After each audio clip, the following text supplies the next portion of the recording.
Som un col·lectiu nascut en 2013, conformat per creadores i creadors de les Arts Escèniques Valencianes.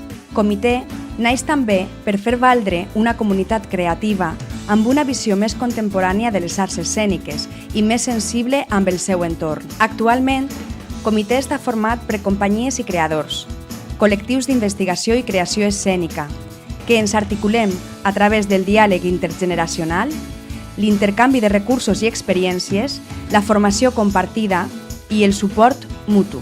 Les nostres propostes es caracteritzen per ser experiències escèniques diferents, on sovint s'incorporen noves tecnologies o narratives. Són propostes, en molts casos, híbrides, interdisciplinàries, fruit de processos d'investigació i recerca de nous llenguatges que acostumen a incidir sobre la realitat social i política. Treballem per millorar el paisatge escènic valencià, entès com a part important de l'ecosistema cultural necessàriament divers, per la millora i dignificació de les condicions d'investigació, producció i exhibició de les nostres creacions i per generar noves audiències i apropar les arts escèniques a espectadors de totes les edats i condicions.